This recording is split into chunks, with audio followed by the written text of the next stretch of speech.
Hello dear student, आज के इस वीडियो में हम लोग पढ़ेंगे कक्षा 7 के विज्ञान और उसके अंतर्गत अध्याय 3। क्योंकि पहला और दूसरा अध्याय को मैंने पहले ही पढ़ा दिया है और आपने पढ़ा भी है। अगर नहीं पढ़े हैं तो एक बार आप जरूर जाके उसे देखिए, क्योंकि उसमें मैंने सभी परिभाषा सहित सभी को लिखवाया है, समझाया है। जो भी उनके कॉन्सेप्ट थे सभी को मैंने बताया और इस अध्याय में अध्याय 3 के बारे में जो मैं बताऊंगा उसे लिखवाऊंगा भी, और सभी के सभी परिभाषा जो होंगे ना उसे मैं आपको समझाऊंगा, लिखवाऊंगा और सभी के सभी के बारे में अच्छे से बताऊंगा। तो चलिए बिना देरी के वीडियो को स्टार्ट करते हैं। अध्याय 3 का जो नाम है उसका नाम क्या है? ऊष्मा। और इस अध्याय में हम लोग पढ़ेंगे आखिर क्या होता है ऊष्मा, आखिर ताप क्या होता है, आखिर ताप क्या होता है, आखिर थर्मामीटर क्या होता है। जो हम डॉक्टर के पास जाते हैं और हमें जो बुखार या फिर तबीयत जो चेक करते हैं वो थर्मामीटर, तो थर्मामीटर होता क्या है, आखिर प्रयोगशाला वाला थर्मामीटर किस प्रकार का होता है, ये सभी के सभी के बारे में हम लोग जानेंगे। कि विकिरण क्या होता है, ये सभी के सभी के बारे में जानेंगे। चालक, कुचालक, ये सभी के बारे में इस अध्याय में जानेंगे। तो यह अध्याय बहुत ही महत्वपूर्ण है, आपको बहुत अच्छे से पढ़ना चाहिए और कॉपी पे नोट डाउन जरूर करना चाहिए। तो चलिए आपको एक बार पूरा किताब को अच्छे से दिखा देते हैं, क्योंकि आप कोशिश कीजिएगा अपने पास में किताब रखने के लिए। अगर नहीं रख सकते हैं तो कोई बात नहीं, जो मैं दिखा रहा हूँ वो आप देखते रहिए बहुत अच्छे से। ठीक है, दिखाते हैं आपको किताब। ये आपकी किताब है, ये देख सकते हैं, ये आपके सामने है किताब। इसमें देखिए जो काम की बातें हैं ना, मैं वही हमेशा बताता हूँ, जो आपको चाहिए, जो आपको मतलब आगे तक जरूरत है, वो सभी को मैं लिखवाता हूँ और वही चीज़ को मैं ज़्यादातर समझाता भी रहता हूँ। बस वही देखिए, कोई भी चीज़ गर्म अथवा ठंडा आप कैसे पता कर लेते हैं? कोई भी चीज़ गर्म है कि ठंडा है कैसे पता करते हैं आप? कैसे पता करते हैं? कैसे पता करते हैं? छू के पता कर लेते हैं गर्म है कि ठंडा है, वैसे ही पता कर लेते हैं। बस यही लिखा हुआ है यहाँ पे। और यहाँ पे सबसे पहला जो आपके लिए काम का है कि यहाँ देखिए क्या है, स्पर्श। क्या है? स्पर्श इंद्रिय। ये क्या है? जहाँ से हमें पता चलता है कि कोई चीज़ ठंडा है कि गर्म है, ये कहाँ से पता चलता है हमें? ये पता चलता है स्पर्श इंद्रिय से। ओके, आपने समझ गया होगा बहुत अच्छे से। और सबसे पहला जो इसमें काम का आता है, किसी वस्तु की उष्णता यानी कि गर्मी की विश्वसनीय माप उसके ताप से की जाती है। बिल्कुल जी हाँ, क्योंकि कोई भी चीज़ की कितना गर्म है कितना ठंडा है, यही तो कहलाता है क्या? ताप। वही तो होता है ताप। मैं आपको भी परिभाषा लिखवाऊंगा, ठीक है। और देखिए ताप मापने के लिए उपयोग की जाने वाली युक्ति क्या कहते हैं? ताप मापी कहते हैं या फिर थर्मामीटर कहते हैं। आपने थर्मामीटर समझ गया? ओके, समझ गया। देखिए मैं कक्षा 6 के विज्ञान में यही बात को मैंने पूरा बताया है और लिखवाया है। आप लोग एक बार कोशिश कीजिए कि जाके एक बार देख ले, क्योंकि 20 मिनट का मात्र वीडियो है, 20 मिनट में पूरा कॉन्सेप्ट मैंने बताया। जी हाँ, ये अध्याय जो है ना पूरा का पूरा छठा से रिलेट कर रहा है। छठा क्लास में एक ताप नाम का कोई अध्याय है, आप देख लीजिएगा, मैंने प्ले लिस्ट में डाल दिया है, आप देख लीजिएगा उसमें है। तो वहाँ भी उसको भी देख लीजिएगा। इससे क्या होगा, आपको कॉन्सेप्ट जो है माइंड में बहुत अच्छे से समझ में आ जाएगा। ठीक है, आपने समझ गया तापमापी थर्मामीटर क्या होता है। और एक देखिए क्या है, ताप मापन। ताप कैसे मापा? जैसे कि ताप मापन है ना, दो तरह का होता है। एक होता है डॉक्टरी थर्मामीटर और एक क्या होता है, प्रयोगशाला थर्मामीटर। मैंने उस अध्याय में बताया था। ये दोनों क्या होता है, ये दोनों का अपना अपना अलग अलग, एक होता है प्रयोगशाला में और एक होता है क्या, डॉक्टरी में, जो आपको मैंने बताया कि कैसे डॉक्टर देखते रहते हैं, वही होता है थर्मामीटर। और यहाँ देखिए, आप गौर से देखिए, यहाँ पे डॉक्टरी थर्मामीटर को आप गौर से देखिए, यही है। ये क्या करते हैं, या तो मुंह में लगा देते हैं या फिर मतलब हाथों के जो होते हैं वहाँ पे लगा के ये चेक करते हैं। इसमें क्या होता है पता है, एक तरफ सी लिखा है, एक तरफ एफ लिखा हुआ है। एफ का मतलब होता है क्या, फ़ारेनहाइट। एफ का मतलब फ़ारेनहाइट, एफ का मतलब फ़ारेनहाइट, और सी का मतलब सेल्सियस होता है। देखिए ऊपर वाला जो है ना सेल्सियस है, ये ऊपर वाला, और नीचे वाला क्या है, फ़ारेनहाइट। आपको जब कोई बोलता है ना कि 100 डिग्री बुखार है, वो 100 डिग्री सेल्सियस नहीं होता, वो 100 डिग्री क्या होता है, फ़ारेनहाइट होता है। ओके, और डिग्री सेल्सियस में कितना होगा, 37, मतलब समानता कितना होता है, 37 डिग्री होता है मनुष्य का। अभी मैं लिखवाऊंगा, आप लिखिए एक बार। लिखना चाहते हैं तो मैं लिखवाना स्टार्ट करता हूँ अभी। चलिए लिखना स्टार्ट करिए। सबसे पहला जो लाइन है उसका क्या नाम है, ताप। क्या नाम है उसका सबसे पहला लाइन का, ताप। यानी ताप होता क्या है, किसी पिंड की गर्माहट अथवा क्या, ठंडक का माप उस पिंड का क्या कहलाता है? ताप। पिंड का मतलब समझते क्या है? पिंड का मतलब कोई वस्तु, पिंड का मतलब कोई वस्तु, पिंड का मतलब कोई वस्तु। किसी पिंड की गर्माहट अथवा ठंडक माप उस पिंड का क्या कहलाता है? ताप कहलाता है। समझ गया आपने? उसके बाद क्या है? तापमापी, जिसको आपने थर्मामीटर कहते हैं, है ना। वह उपकरण जो ताप मापता है उसे क्या कहते हैं? थर्मामीटर कहते हैं। समझ गया आपने? थर्मामीटर किसे कहते हैं? जो क्या मापता है?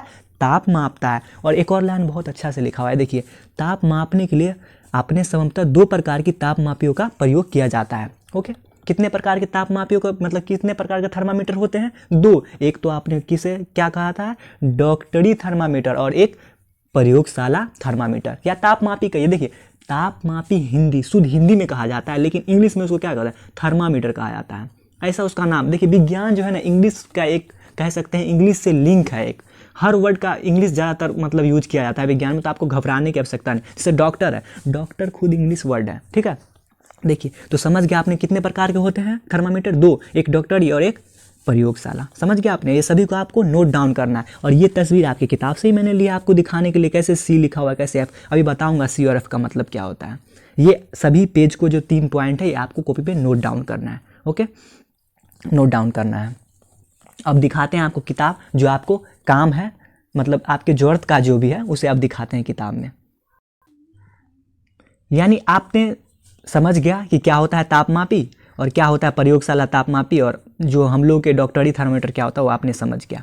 और यहाँ देखिए बहुत अच्छा सा लाइन लिखा हुआ है, मतलब उपयोग किए जाने वाला यह तापमान सेल्सियस स्केल है, जिसे सी से दर्शाते हैं। यानी जो स्केल देख रहा है, जो डॉक्टरी थर्मामीटर है, इसमें जो सी लिखा हुआ है ना, सी का मतलब क्या होता है? मैंने अभी बताया था, सेल्सियस। ये ऊपर है सेल्सियस, नीचे है फ़ारेनहाइट। यही बात को यहाँ पे लिखा हुआ है, इसे सी से दर्शाते हैं। और यहाँ और देखिए, दूसरा मापकन फ़ारेनहाइट मतलब स्केल है, मैंने अभी बताया, जिसका परिसर 94 से 108 के बीच में होता है। 94 से 108 ये क्या है, इसको पहले समझिए। देखिए, यहाँ कहाँ से शुरू है? 94 से शुरू है ना नीचे वाला, और 108 तक है ना, यही है मेन जो हम लोग का बुखार चेक होता है ना। ये नीचे वाला को ज़्यादातर देख के बोल दिया जाता है कि आपको 101 है, 102 है, 100 डिग्री पे बुखार लग जाता है, मतलब नीचे वाला फ़ारेनहाइट को देख के लोग बोलते हैं। असल में सी देख के कोई नहीं बोलता है। सी देख के तो कितना होगा? 37 होगा, 38 होगा, इसी के आसपास होगा। बुखार जो होगा 37 38 हो गया तो बुखार हो जाएगा। तो ये है सेल्सियस, ये है फ़ारेनहाइट। आपने फ़ारेनहाइट और सेल्सियस बहुत अच्छे से समझ गया होगा, बहुत अच्छे से। यहाँ देखिए एक और लिखा हुआ है कि डॉक्टरी थर्मामीटर में हम 35 डिग्री सेल्सियस से 42 डिग्री सेल्सियस तक ताप ही माप सकते हैं, ठीक है, ज़्यादा नहीं, मतलब इतना ताप माप सकते हैं। यानी कि ये जो देख रहे हैं ना, ये 35 लिखा हुआ है ना, ये इसको जो 35 लिखा हुआ है यहाँ पे, जो इसको डिग्री कहा जाता है। क्या कहा जाता है? डिग्री। क्या कहा जाता है? डिग्री। क्या कहा जाता है? डिग्री कहा जाता है। और ये सी है, मतलब सेल्सियस है। आपने समझ गया है, घबराने की आवश्यकता नहीं है। डिग्री का मतलब ये गणित में आप पढ़िएगा, जब पढ़िएगा मेंसुरेशन पढ़िएगा उसमें आएगा। मेंसुरेशन नहीं, मतलब त्रिभुज उभुज करके जिसमें पढ़ेगा उसमें एंगल का जरूरत पड़ता है। और देखिए आगे क्या लिखा हुआ है, यहाँ देखिए बहुत अच्छा सा लाइन लिखा हुआ है कि मानव शरीर का सामान्य ताप कितना होता है? 37 डिग्री सेल्सियस होता है, ठीक है। अगर मैं आपसे अगर प्रश्न पूछूं कि मानव शरीर का, यानी कि हम लोग के शरीर में सामान्य ताप कितना है, ये प्रश्न पूछते हैं, जी हाँ पूछा जाता है। कितना डिग्री होता है सेल्सियस? 37 degree Celsius. मानव शरीर का सामान्य ताप कितना होता है? 37 डिग्री सेल्सियस। आपने समझ गया बहुत अच्छे से। और आगे देखिए,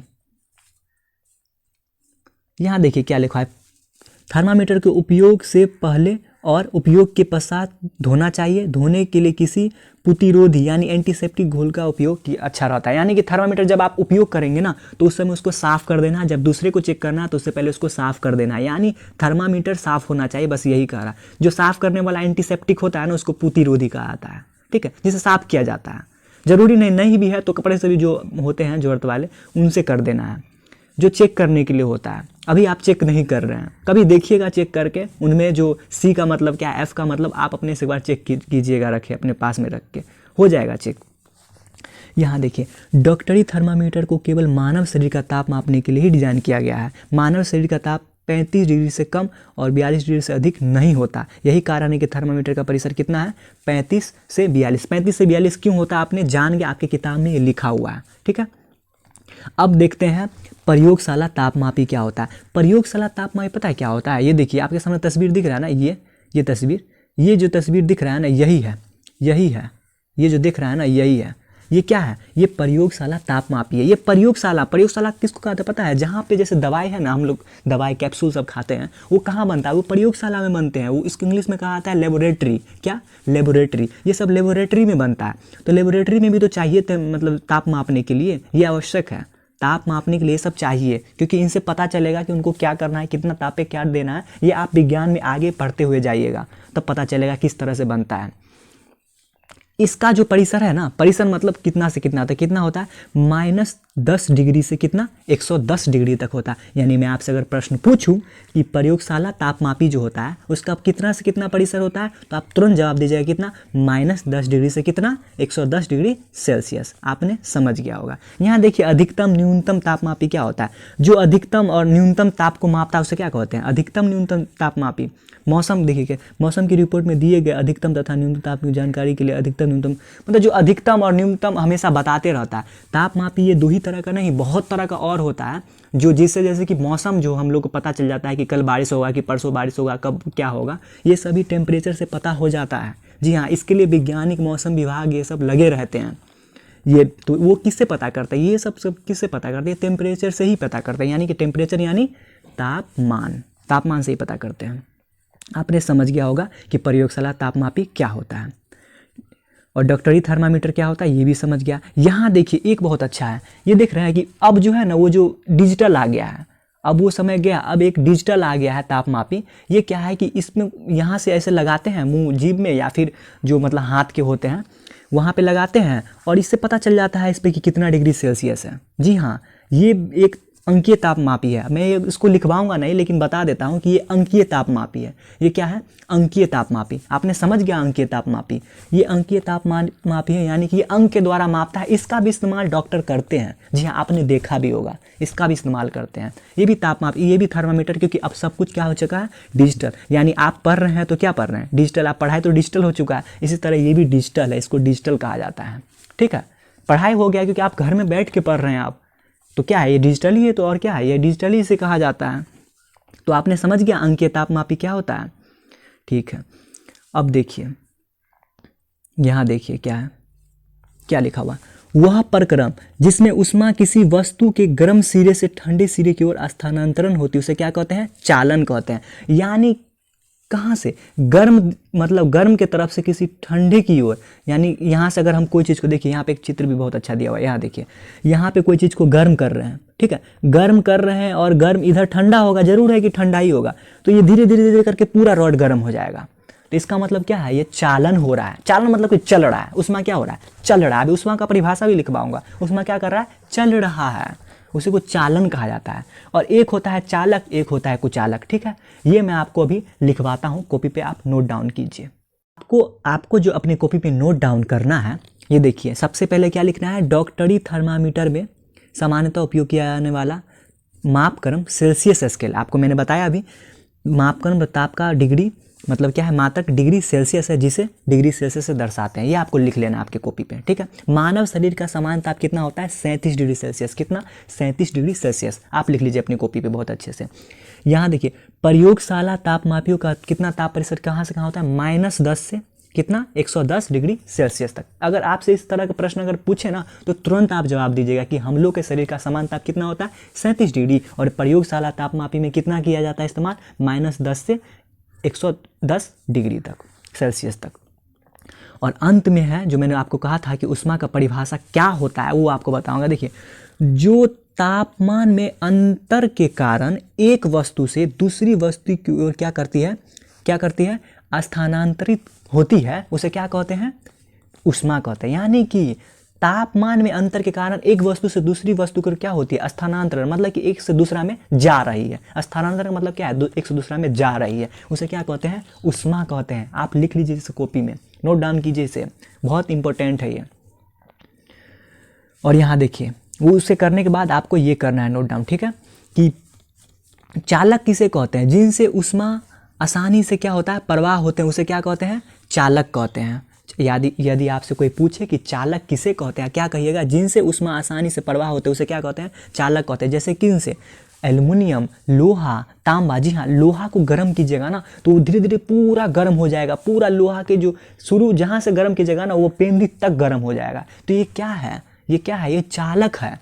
और कुचालक क्या है, जिनसे ऊष्मा आसानी से प्रवाह नहीं होते। यानी मैंने तो ऊष्मा का परिभाषा आपको बता ही दिया, जो एक से दूसरा में क्या होता है, तापमान स्थानांतरण होता है, उसे ऊष्मा कहते हैं। लेकिन कुचालक होते हैं जिनमें ऊष्मा प्रवाह होते ही नहीं है, जैसे कि लकड़ी के एक दूसरा से नहीं होते प्रवाह, ठीक है। जैसे कि प्लास्टिक, ये ऊष्मा उससे रिलेट मत कीजिएगा, ये ऊष्मा को इससे रिलेट मत कीजिएगा। जैसे कि आग लगाते हैं तो लकड़ी में आग लग जाएगा, वो तो पूरा जल गया, उससे मत कीजिएगा। मानते हैं कोई ठंडा लगाएंगे, लकड़ी को सामने से ठंडा लगाइए, क्या पीछे वाला ठंडा हो जाएगा? नहीं होगा। तो यही है ऊष्मा। ऊष्मा सिर्फ ठंडा नहीं हो, गर्म नहीं होता है, ठंडा भी होता है, इसको ऊष्मा कहा जाता है।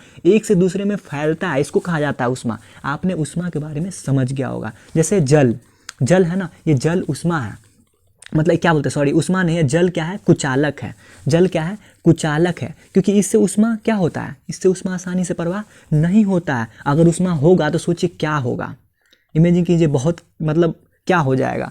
वायु से क्या, वायु ऊष्मा का सुचालक है कि कुचालक है? आप तुरंत बोलिएगा ऊष्मा का क्या है, कुचालक है। ओके, आपने समझ गया कि एल्युमिनियम आखिर चालक क्यों है, क्योंकि उनसे ना ऊष्मा आर पार स्थानांतरण हो रहा है। ठीक है, आपने समझ गया। और देखिए, कुचालक को ही ऊष्मारोधी, यानी कि ये सब क्या करते हैं, ऊष्मा को विरोध करते हैं। ये सभी क्या करते हैं, ऊष्मा को विरोध करते हैं, उसे क्या कहते हैं, कुचालक कहते हैं। ठीक है। संवहन, उसके बाद एक पॉइंट आएगा उसमें, संवहन। द्रव में ऊष्मा के स्थानांतरण की विधि को क्या कहते हैं, संवहन। ये सभी पॉइंट को आपके कॉपी पे लिखना है, जी हाँ लिखना है। यानी चालक क्या होता है, जिनसे ऊष्मा आसानी से प्रवाह होते हैं, कुचालक जिनसे आसानी से ऊष्मा प्रवाह नहीं होते हैं। ठीक है। संवहन किसे कहते हैं, द्रव में ऊष्मा के स्थानांतरण, यानी कि द्रव में जो ऊष्मा के स्थानांतरण होता है उसे क्या कहते हैं, संवहन कहते हैं। अभी उदाहरण देख लीजिएगा अपनी किताब में, मैं दिखाऊंगा अभी। ठीक है, तो इसे नोट डाउन कीजिए। यानी कि आपने ये समझ गया कि चालक क्या होता है और कुचालक क्या होता है। ठीक है, आपने समझ गया। यहाँ देखिए किस तरह से संवहन हो रहा है। संवहन क्या है, यहाँ से हम आग दे रहे हैं और ये पानी क्या हो रहा है, गर्म हो रहा है। ये जल जो गर्म हो रहा है ना, और ये नीचे पेंदी में पहले क्या होगा, गर्म होगा, फिर अगला को गर्म करेगा, फिर अगला को, इस तरह पूरे पानी को गर्म कर देगा। इसी क्रिया को क्या कहते हैं, संवहन कहते हैं। यानी आपने तो संवहन बहुत अच्छे से समझ गया है। ठीक है, अब आपको आगे दिखाते हैं। यहाँ देखिए क्या है, समुद्र की ओर से आने वाली वायु को क्या कहते हैं, समुद्री समीर कहते हैं। यानी समुद्र समीर किसे कहते हैं, समुद्र की तरफ से जो ठंडी ठंडी वायु आती रहती है ना। कभी समुद्र के किनारे खड़ा होइएगा, वैसे अगर कोई मतलब कभी जाइएगा तो देखिएगा कि समुद्र के किनारे जब खड़ा होइएगा तो आपको ठंडा ठंडा ठंडक महसूस होगा। इसे क्या कहते हैं, इसे समुद्री समीर कहते हैं। और एक तरफ देखिए, समुद्र में अगर कोई जहाज में बैठा रहता है, उसे थल की ओर से जो वायु आती रहती है ठंडी ठंडी, उधर मतलब उल्टा देखिए कैसे इधर से जा रही है, तो उसे क्या कहते हैं, थल समीर। थल की ओर से वायु आए तो उसे थल समीर, और समुद्र की ओर से आए तो उसे समुद्री समीर। आपने समझ गया होगा बहुत अच्छे से। और देखिए एक यहाँ पे क्या लिखा हुआ है, विकिरण। क्या है, विकिरण। देखिए, पृथ्वी तथा सूर्य के बीच के अधिकांश स्थान में कोई माध्यम जैसे वायु नहीं है, अतः सूर्य से हम ऊष्मा एक अन्य प्रक्रम द्वारा आती है, जिसे क्या कहते हैं, विकिरण। यानी एक लाइन में आप ऐसे समझिए कि विकिरण उसे कहते हैं जो सूर्य से जो हम लोग लेते हैं ना ऊर्जा, सूर्य से जो ऊष्मा ले रहे हैं ना हम लोग, सूर्य से भी ऊष्मा लेते हैं, इसे क्या कहते हैं, इसे कहते हैं विकिरण। ये जो प्रक्रिया है ना, इसे क्या कहते हैं, विकिरण। चलिए आप कॉपी पे कुछ नोट डाउन कर लेते हैं। आपने तो चालक, कुचालक, संवहन ये सभी तो लिख लिया था, आपने लिख लिया था। अब आपको लिखना है समुद्री समीर क्या होता है। ये लिख लीजिए आप कि समुद्र की ओर से आने वाली वायु को क्या कहते हैं, समुद्री समीर। और स्थल की ओर, स्थल मतलब जो धरती है ना उसे स्थल कहा जाता है। समझ गया, धरती मतलब जहाँ पे जल ना हो उसे स्थल कहा जाता है। समझ गया आपने, स्थल की ओर से आने वाली वायु क्या कहते हैं, थल समीर कहते हैं। और एक अंतिम जो है वो क्या था, विकिरण। सूर्य से जिस प्रक्रिया द्वारा हमें क्या मिलता है, ऊष्मा मिलता है, उसे क्या कहते हैं, विकिरण कहते हैं। ओके, ये भी पेज को आपको अपने कॉपी पे नोट डाउन करना है। और ये अंतिम है, ठीक है, ये अंतिम है, ये पेज अंतिम है। तो आपको ये भी पेज को नोट डाउन अब बहुत अच्छे से करना है। आप कर लीजिए अपने कॉपी में, वीडियो को रोक के कीजिए, बट कीजिए जरूर नोट डाउन। ठीक है, अब थोड़ा सा किताब आपको दिखाते हैं, क्योंकि मैंने सभी पॉइंट को बताया, समझाया और अच्छे से लिखवाया है। तो कुछ किताब को भी और देखते हैं, कुछ बचा तो नहीं है, देखते हैं। यहाँ देखिए आपका किताब है, यहाँ पे कुछ लिखा हुआ है। क्या है, सर्दियों तथा गर्मियों में हमारे पहनने के वस्त्रों के मतलब वस्त्रों के प्रकार, यानी हम लोग जो कपड़ा पहनते हैं ठंडी में हम लोग आखिर क्या ऊनी कपड़ा पहनते हैं ना। क्यों पहनते हैं? क्योंकि आप ये जो कारण है ना, ये कहीं ना कहीं ये ऊष्मा से रिलेट हो रहा है। ये कारण हम लोग ऊनी कपड़ा पहनते हैं, ये सभी के बारे में आप इसमें अभी पढ़िएगा, सब लिखा होगा। किसके बनाए आते हैं? उष्ण बनाए रहते हैं। देखिए क्या है, सर्दियों में हम ऊनी वस्त्र पहनते हैं। बिल्कुल मैंने अभी जस्ट आपको बोला है, क्या है? ऊन ऊष्मा रोधी है। क्या है? ऊन ऊष्मा को क्या करता है? विरोध करता है। इसलिए हम लोग क्या पहनते हैं? ऊनी वस्त्र पहनते हैं। अगर आपसे मैं एक लाइन में कारण पूछूं तो क्या बोलेगा? क्योंकि ऊनी कपड़ा जो होता है वो ऊष्मा को क्या करता है? विरोध करता है। इसलिए इसलिए हम लोग ठंड में क्या पहनते हैं? ऊनी वस्त्र पहनते हैं। ठीक है, आपने समझ गया होगा। और क्या लिखा? ऊन के रेशों के बीच में वायु फंसी ट्रैप रहती है। यह वायु हमारे शरीर की ऊष्मा को ठंडे परिवेश की ओर से क्या करते हैं? विकृत होने से रोकती है, अतः उष्णता का अनुभव होता है। ठीक है, आपने समझ गया होगा आखिर क्यों पहनते हैं हम लोग ऊनी कपड़े। ठीक है, तो इस प्रकार मैंने इस अध्याय में आपको सेल्सियस स्केल, चालन, चालक, संवहन, कुचालक, अधिकतम न्यूनतम जो तापमापी था, उष्मारोधी, थल समीर, समुद्र समीर, और विकिरण ताप होता है, या फिर तापमापी, या फिर थर्मामीटर, या फिर अंकीय तापमापी, या फिर पूतिरोधी, ये सभी के बारे में मैंने आपको अच्छे से समझाया, लिखवाया और आपको अच्छे से बताया। आशा करता हूँ कि आपको ये सभी समझ में आया होगा। अगर नहीं भी आया ना तो दोबारा वीडियो देख लीजिए, बट समझिए पूरा कॉन्सेप्ट को और कॉपी पेस्ट को नोट डाउन करिए। और देखिए नीचे में इसमें ना जो मैंने बताया ना, मैं किसी भी वीडियो में ना कभी भी इसे नहीं बताता हूँ। रीज़न इसका है कि मैंने जितना इसमें बताया, समझाया, क्या इसमें ये बात है या नहीं, बिल्कुल होगा, देखिएगा यही बात सब होगा। ठीक है, तो यही होगा, तो मैं इसको नहीं उतना पढ़ता रहता हूँ। आप अपने स्तर से पढ़ने का कोशिश कीजिएगा और प्रश्न बनाने का प्रयास कीजिएगा। देखिए प्रश्न कुछ नहीं है, प्रयोगशाला तापमापी और डॉक्टरी थर्मामीटर, उसका बीच में क्या अंतर होता है? इसमें बहुत तरह का होता है। एक का सेल्सियस बहुत दूर तक बहुत लंबा होता है, एक का बहुत कम होता है। एक का इस्तेमाल हम लोग आम ज़िंदगी में करते हैं और एक का इस्तेमाल सिर्फ प्रयोगशाला में किया आता है। यही सब है कारण, लिख लीजिएगा, सबको बनाइएगा, बन जाएगा प्रश्न। ठीक है, तो इस प्रकार मैंने अपने स्तर से सभी बताने का प्रयास किया। अगर आपको वीडियो बहुत अच्छा लगा तो वीडियो को हमारे चैनल को सब्सक्राइब कर दीजिए और वीडियो को लाइक कर दीजिए। ठीक है, और एक अच्छा सा कमेंट कर दीजिए जिससे मैं समझूंगा आपने पढ़ लिया है। ओके, धन्यवाद, मिलते हैं नेक्स्ट वीडियो में।